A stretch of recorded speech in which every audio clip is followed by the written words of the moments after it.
Assalamualaikum warahmatullahi wabarakatuh.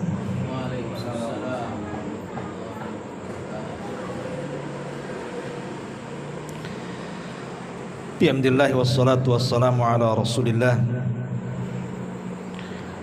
wa ala alihi wa sahbihi wa mawalah wa la hawla wa la quwwata illa billahi wa ba'd.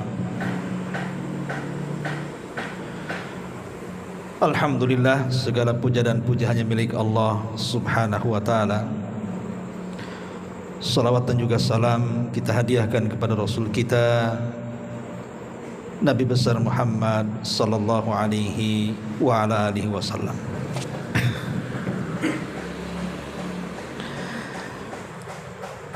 Pembahasan di malam hari ini kita akan membahas tentang tema yang biasa, tentang keutamaan ibadah hati.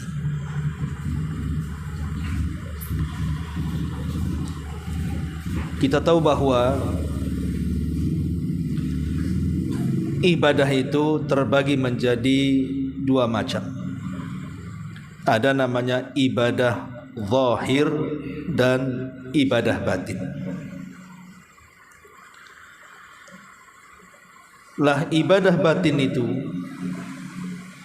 jauh lebih mulia dibandingkan ibadah zahir. Jadi ibadah hati itu lebih mulia dibandingkan ibadah salat, puasa, zakat, haji dan yang semacamnya yang tampak oleh manusia. Bahkan yang menentukan ibadah badan itu sendiri atau ibadah zahir itu sendiri adalah ibadah batin, ibadah hati. Makanya kita lihat hadis tentang orang-orang yang berpuasa Ramadan. Walaupun secara zahir dia berpuasa, boleh jadi sejak terbit fajar dia menahan lapar, menahan dahaga dan menahan syahwat sampai terbenam matahari. Zahirnya seperti itu.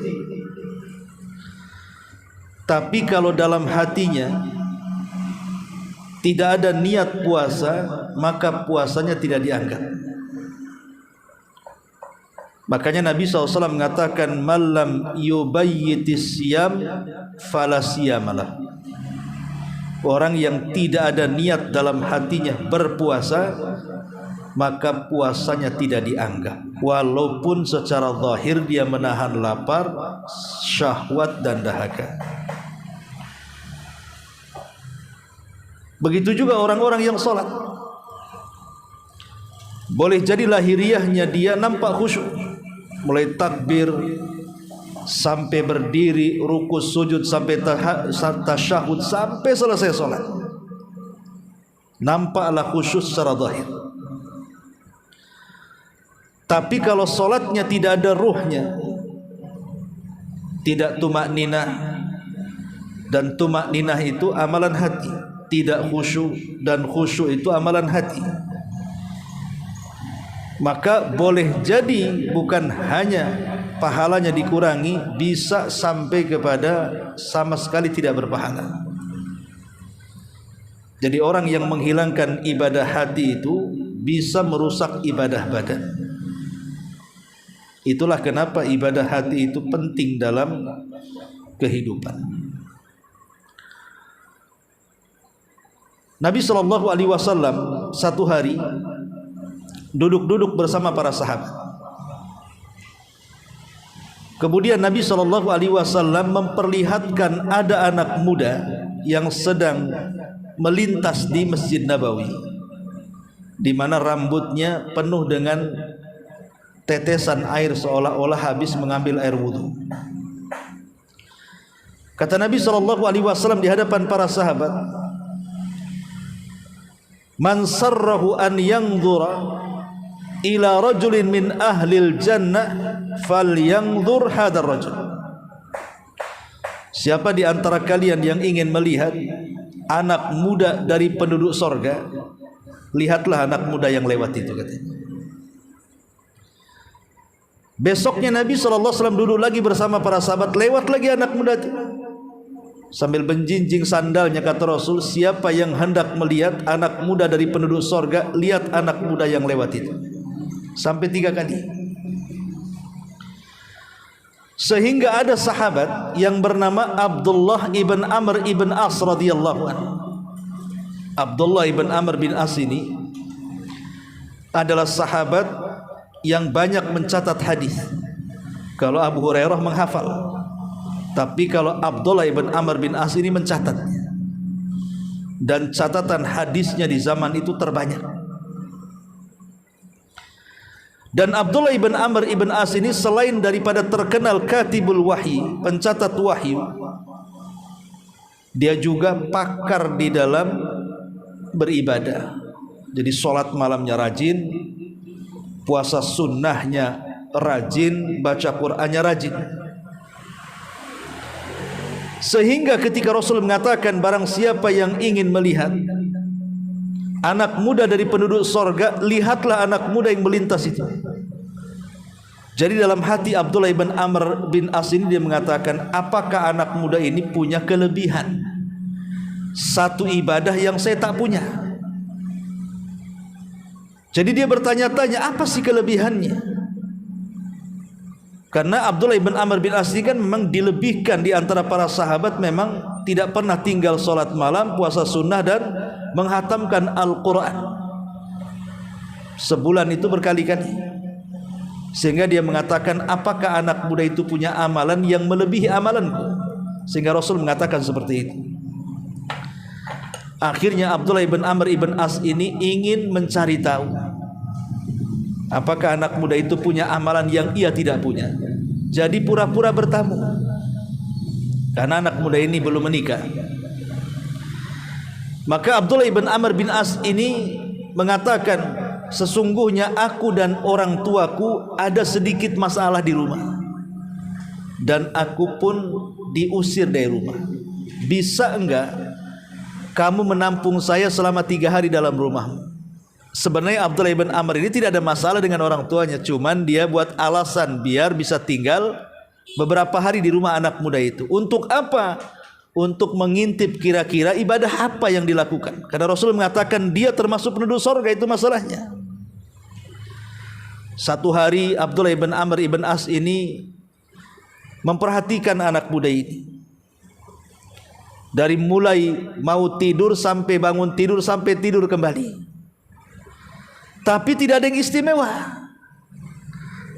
Kalau memang dia diistimewakan sholat malamnya, dia sendiri lebih rajin. Abdullah ibn Amr ibn As itu sholat malamnya. Atau kalau dia dilebihkan dari puasanya, Abdullah ibn Amr bin As ini justru rajin puasa Daud dan suka menghatamkan Quran. Jadi tidak ada yang aneh. Bahkan ada sahabat yang ibadahnya jauh lebih hebat dibandingkan anak muda ini. Tapi kenapa Rasul mengatakan seperti itu? Besoknya diteliti lagi, besoknya diteliti lagi, tidak ada sama sekali keunggulan anak muda itu. Kecewalah siapa? Abdullah ibn Amr bin As ini, karena tidak mendapatkan apapun yang dikehendakinya. Setelah 3 hari baru dia terus terang kepada anak muda itu dan mengatakan, wahai anak muda, sesungguhnya aku tidak ada masalah dengan bapakku. Aku hanya mencari-cari alasan saja supaya aku bisa tinggal berhari-hari di tempatmu dan melihat apakah ada ibadah yang lebih dari dirimu dibandingkan diriku. Karena aku mendengar Nabi SAW mengatakan bahwa engkau termasuk penduduk surga. Anak muda ini heran juga, karena baru tahu kalau Rasul ngomong seperti itu kepada dia dari informasi Abdullah ibn Amr bin As ini. Kata anak muda, mustahil. Ibadahku tidak sebagus ibadah, amalanku tidak sehebat amalanmu. Macam mana Rasul mengatakan saya termasuk penduduk surga? Kata. Tetapi sebelum Abdullah ibn Amr bin As ini pergi, anak muda ini bicara. Oh, boleh jadi, kata dia, memang aku tidak dilebihkan dari puasa, dari sholat, dari sedekah, baca Quran. Tetapi dia bilang, sebelum tidur, aku selalu membersihkan hatiku dari sifat hasad, dan aku memaafkan setiap orang yang mendolimiku di hari itu, dan aku berusaha tidak ada permusuhan dalam hatiku. Baru kemudian aku tidur, dan kulakukan setiap hari menjelang tidur, mengeluarkan hasad, mengeluarkan dengki, memaafkan orang yang mendolimi, pokoknya membersihkan hati intinya. Baru kemudian dia tidur. Kata Abdullah ibn Amr, oh boleh jadi itu maksud Nabi. Memang engkau tidak dilebihkan dari amal zahir, tapi engkau dilebihkan dari amal batin, yang tidak semua orang sanggup melakukannya.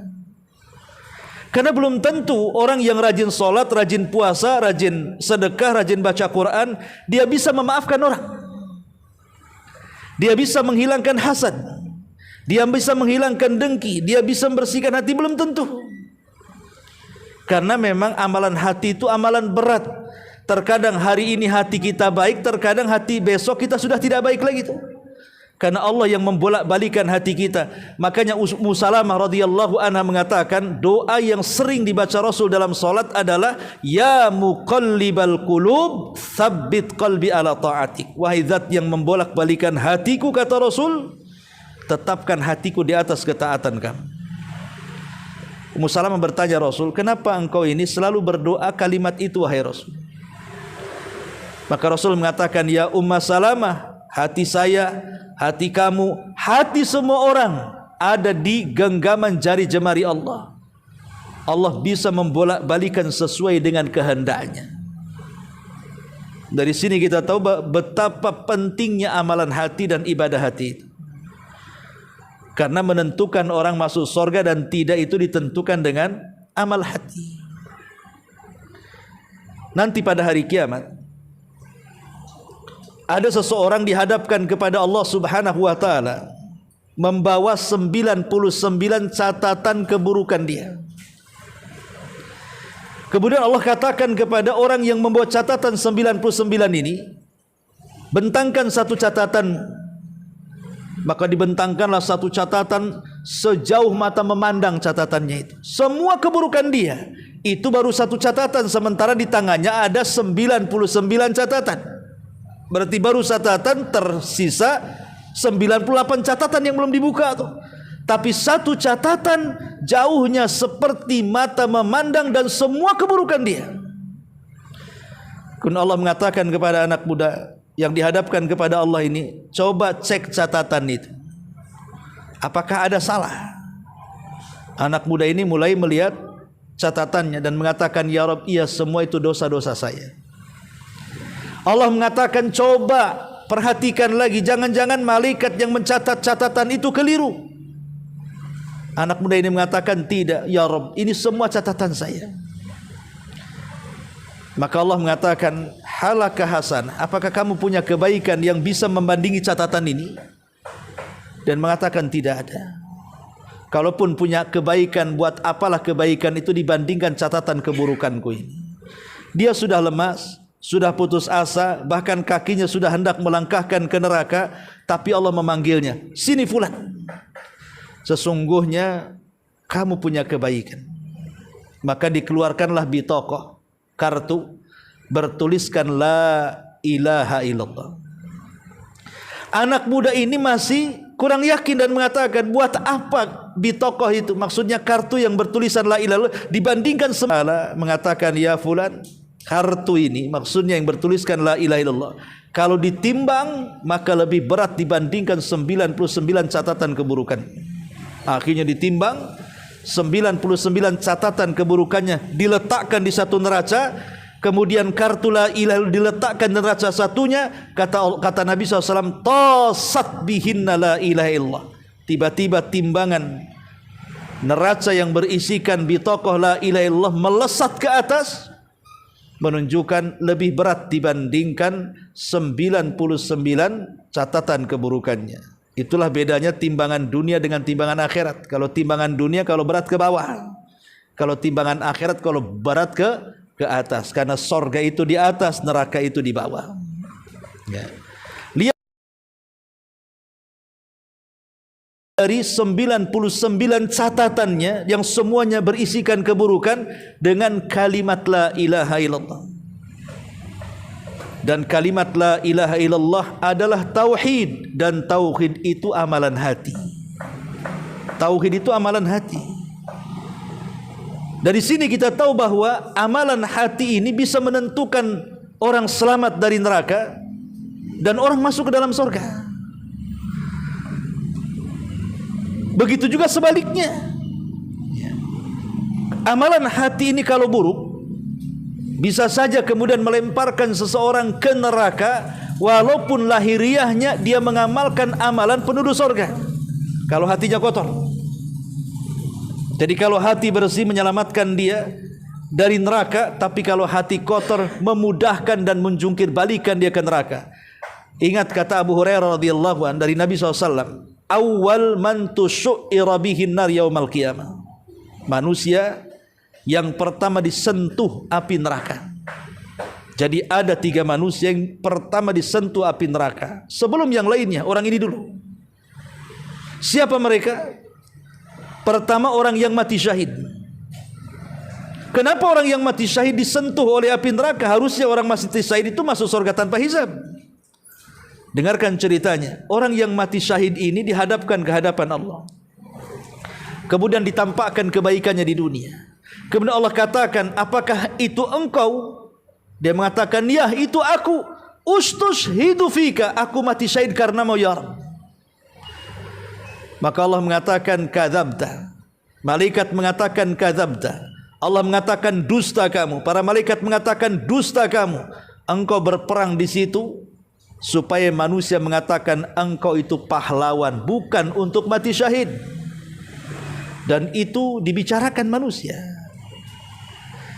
Maka Allah mengatakan kepada para malaikatnya, seret orang itu, lemparkan dia ke neraka.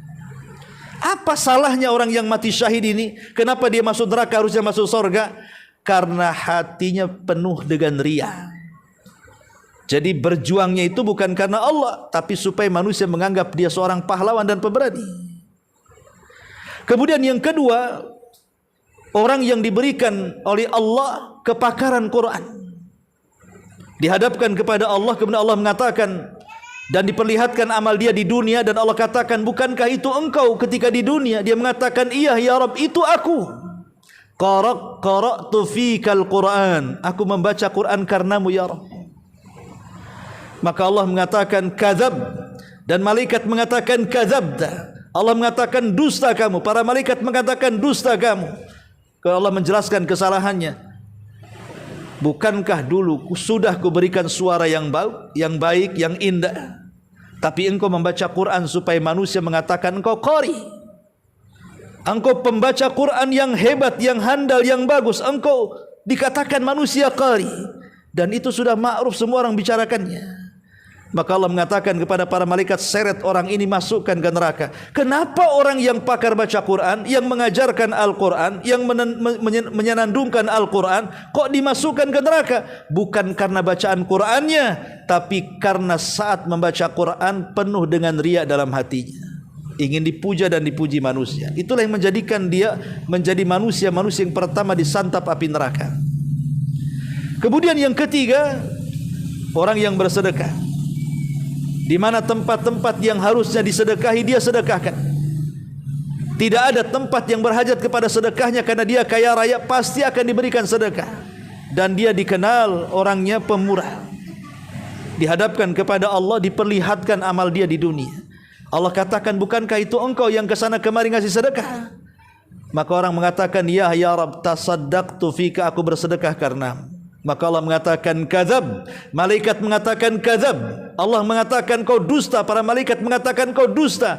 Allah mengatakan kesalahannya, engkau bersedekah itu supaya manusia menganggap engkau itu dermawan, dan semua orang membicarakannya. Akhirnya Allah mengatakan kepada malaikat, seret orang ini, masukkan ke neraka. Lihat, orang ini masuk neraka bukan karena sedekah, tapi karena dalam hatinya saat bersedekah dia mengharap pujian orang, bukan mengharap pahala Allah Subhanahu wa taala. Lihat bahayanya penyakit hati. Sebagaimana keutamaan ibadah hati, penyakit hati juga luar biasa bahayanya. Jadi hati ini yang menentukan orang masuk neraka, masuk surga. Dan Allah tidak pernah memandang kita ini karena rupa kita tampan, cantik, rupawan, dah. Allah tidak pernah memandang karena kita kaya, pejabat, pemimpin, tidak. Bahwa yang dilihat Allah itu cuma dua. Pertama hati, yang kedua amal. Innallaha la yanzuru ila suwarikum wala ila amwalikum walakin yanzuru ila qulubikum wa a'malikum. Allah tidak pernah memandang rupamu, Allah tidak memandang hartamu, tapi yang Allah pandang adalah hatimu dan amal. Allah mendahulukan hati karena hati ini yang menentukan amal badan. Ma'asyiral muslimin wal muslimat rahimani wa rahimakumullah. Nabi SAW menyebutkan tentang 7 kelompok yang akan mendapatkan naungan di hari yang tidak ada naungan kecuali naungan arsy Allah Subhanahu wa taala. Kapan itu?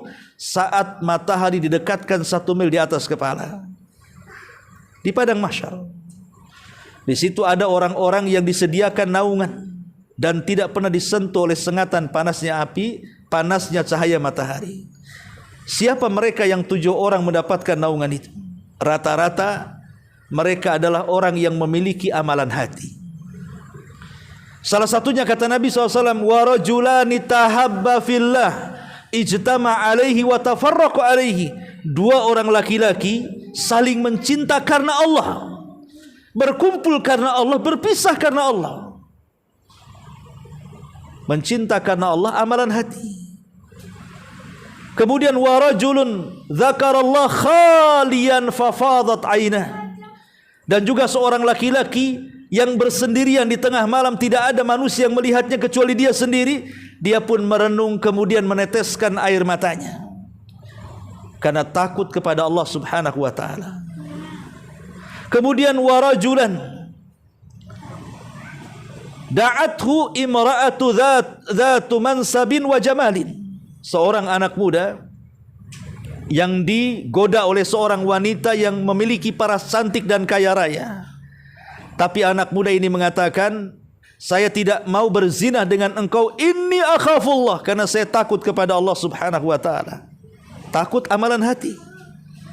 Jadi lihat, amalan hati itu luar biasa. Amalan hati itu luar biasa.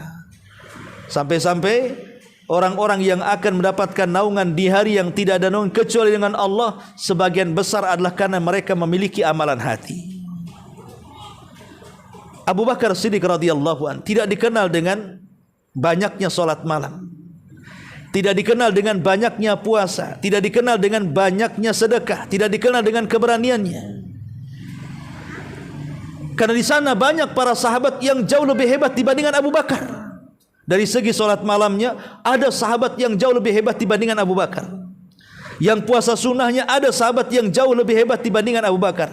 Yang bacaan Qur'annya, ada sahabat yang jauh lebih hebat dibandingkan Abu Bakar. Lantas kenapa Abu Bakar menjadi satu-satunya sahabat terbaik setelah Nabi?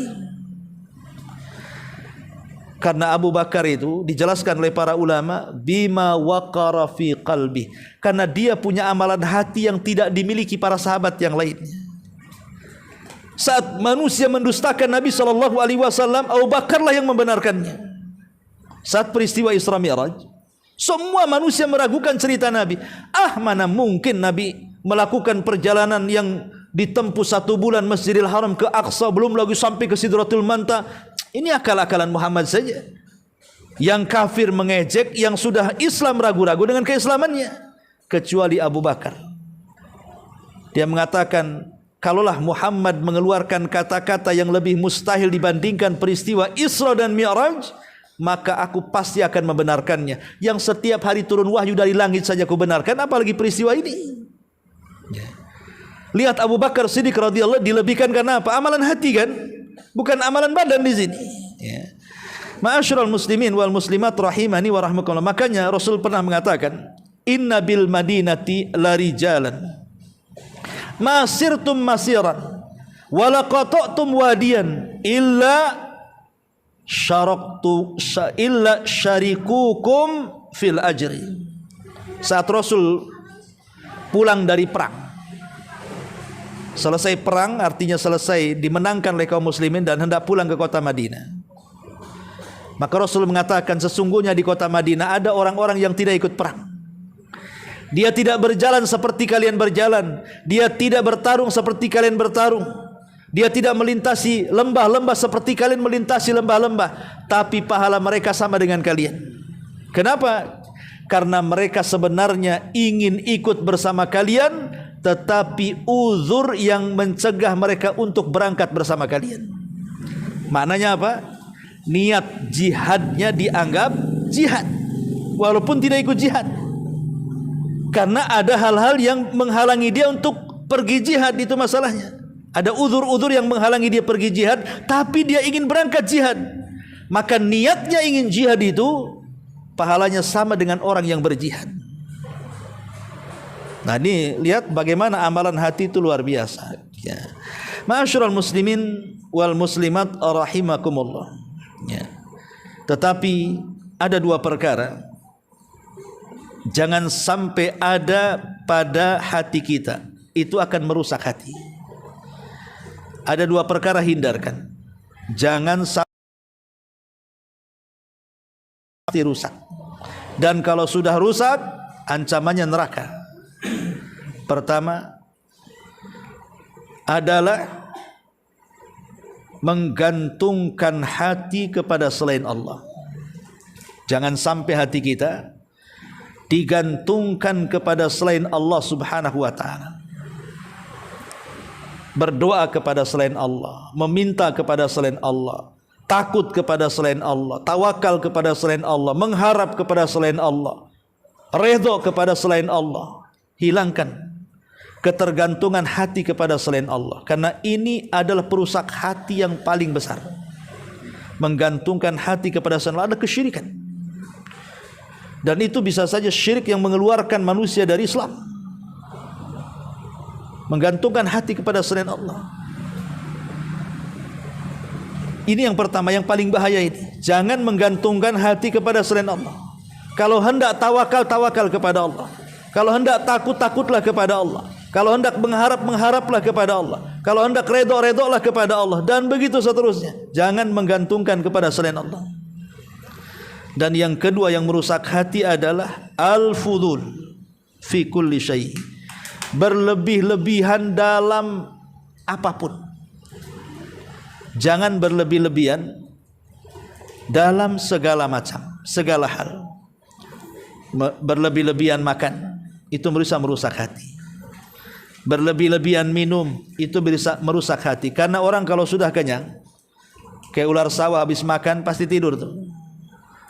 Sehingga tidur itu bisa merusak hati. Maka makanlah sekedarnya, minumlah sekedarnya.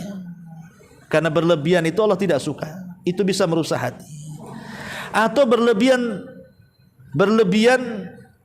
dalam bicara, atau berlebihan dalam tertawa. Kata Imam Ghazali, kathratul dhahik tumitul qalba. Banyak tertawa itu bisa mematikan hati. Kenapa mematikan hati? Karena orang yang banyak tertawa itu hakikatnya dia lalai dari akhirat. Sebab kalau dia ingat kubur, ingat padang mahsyar, ingat neraka, tentu akan sedikit tertawa dan banyak menangis. Ya. Makanya jangan berlebihan. Ketawa tertawa jangan berlebihan. Bicara bicara jangan berlebihan. Ya. Makan minum silahkan, tapi jangan berlebihan. Sesuatu yang sifatnya berlebihan itu bisa merusak hati. Ya. Ini dua perkara hindari.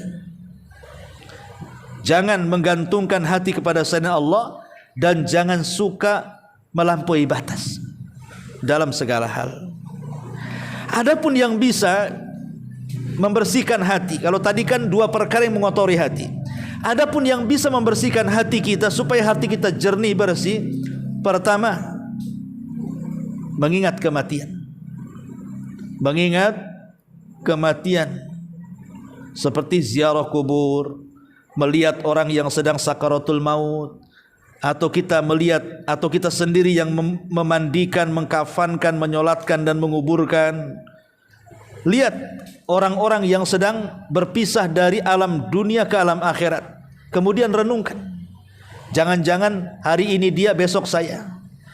Jangan-jangan hari ini saya yang memandikan, besok pula saya dimandikan. Hari ini saya yang mengkafankan, besok saya dikafankan. Hari ini saya yang menguburkan, besok pula saya yang dipendam.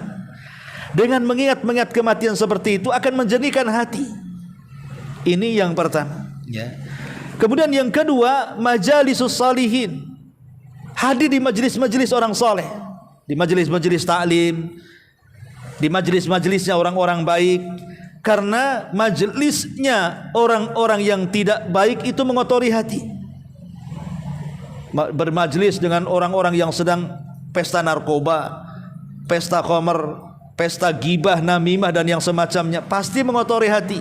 Tapi kalau antum bermajlis di majelis ilmu, kalaupun berkumpul di luar majelis ilmu ya berkumpul dengan orang-orang saleh, maka itu bisa membersihkan hati. Ya. Kemudian yang ketiga, yang bisa membersihkan hati adalah tidak memasukkan sesuatu kepada perut kita, sesuatu yang diharamkan. Karena Rasul mengatakan, ma mala ibnu Adam wi'a syarra min batni. Tidak ada wadah dalam perut kita ini yang lebih buruk dibandingkan perut kita. Maka kalau ingin hati kita bersih, jangan memasukkan hal-hal yang diharamkan ke dalam perut kita. Ma'asyiral muslimin wal muslimat rahimakumullah. Intinya bahwa ibadah hati adalah ibadah yang mulia, tapi memang membersihkannya juga tidak bisa seperti membersihkan badan kita atau perabotan yang ada di rumah kita. Kalau mobil kita kotor, dibawa ke karwas sebentar saja itu kinclong. Rumah kita kotor, sebentar saja kita sapu, kita pel, sudah kinclong, sudah luar biasa. Ambil piring yang kotor, kasih sunlight bersih, kita bisa ngaca tuh dalam piring itu. Jadi kalau benda-benda lahiriah itu masih bisa dibersihkan. Tapi kalau hati tidak bisa minum sunlight tiba-tiba bersih hatinya. Pengen bersih, kemudian kocok rinso, digelak-gelak diminum sama dia, nggak akan bersih. Yang ada mati kita. Jadi hati itu tidak bisa dibersihkan seperti badan, seperti perabotan kan itu. Hati itu bisa dibersihkan dengan keikhlasan, dengan keimanan, dengan ketakwaan, dengan menanamkan perasaan takut kepada Allah, dengan menanamkan perasaan harap kepada Allah, dengan menanamkan perasaan redha, dan begitu seterusnya. Lah inilah diantara pentingnya kita itu membersihkan hati yang disebut dengan tazkiyatun nafsi. Tazkiyatun nafsi. Makanya kalau kita ingin baik, kehidupan kita ingin baik, maka ada dua kaidah yang disebutkan para ulama. Pertama at-tasbiyah, yang kedua at-tarbiyah. Bersihkan hati dulu, baru bersihkan badan kita. Tapi kalau badan kita tidak bersih, hati bersih, itu pun tidak baik. Ataupun sebaliknya. Tapi membersihkan badan itu tidak mungkin kecuali bersihnya hati. Badannya rajin sholat, badannya rajin ngaji, badannya rajin sedekah. Tapi kalau hatinya kotor, buat apa semuanya itu? Jadi cangkang saja akhirnya, nggak ada isinya. Makanya yang pertama tasbih, bersihkan hati. Baru kemudian tarbiyah, mentarbiyah setelah hati bersih, baru mendidik, mengarahkan ke yang lebih baik. Wallahu alam, ini diantara nasihat singkat mudah-mudahan tentang tazkiyatun nafsi. Subhanakallahumma bihamdika asyhadu an la ilaha illa anta astaghfiruka wa atubu ilaik. Allahu taala alam. Assalamualaikum warahmatullahi wabarakatuh.